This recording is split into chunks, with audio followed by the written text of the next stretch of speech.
Now we stop talking.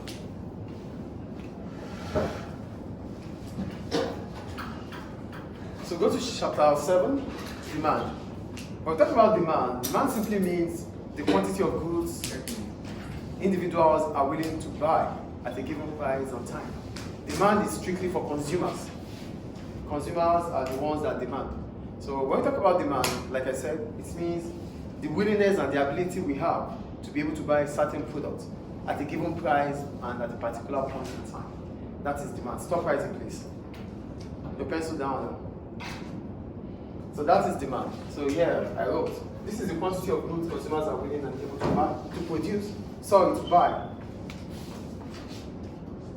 To buy. Please change that immediately.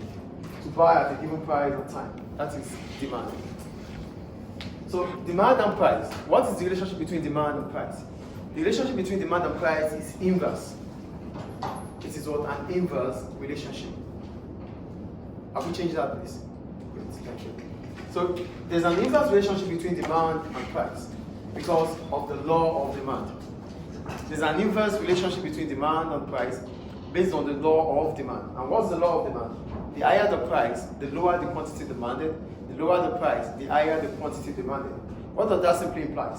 Because we are consumers, every now and then we are conscious about price. We want to buy more when the price of the product is favorable. That means it is cheap. That's when we want to buy more.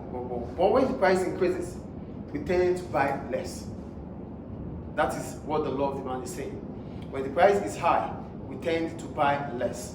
When the price reduces, we want to buy more. Do you get it here? So there's inverse relationship between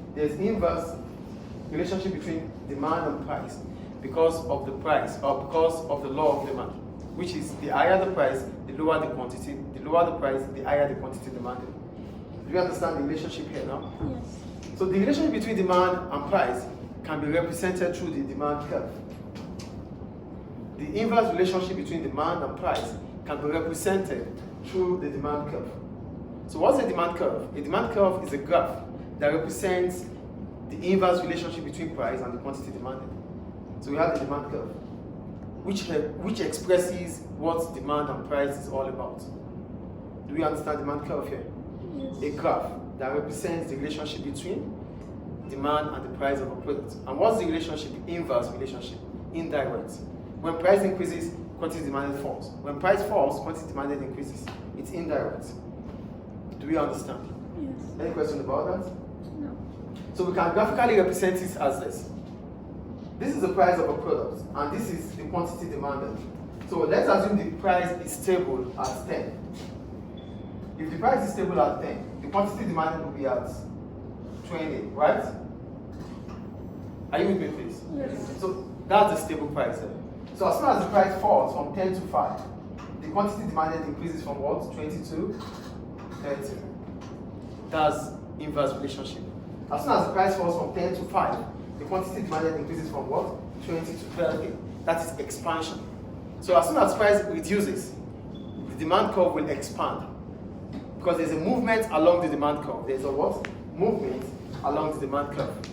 So as soon as price reduces from 10 to 5, the quantity demanded would what? Expand from 20 to 30 based on the law of demand. Do we get that? Then let's assume the price increases from 10 to 15. It extends, it contracts. Demand decreases. The quantity demanded would reduce as a result of a change in price, which is a higher price. So contraction means the price of a product has increased. Expansion means the price of the product has fallen. Do we understand the expansion and contraction? Contraction happens if the price of a product increases. Expansion happens if the price of the product reduces. So here, because the price has increased from 10 to 5, the quantity demanded will reduce from 10 to 30. So this is an increase in price, a fall in price. Do we understand?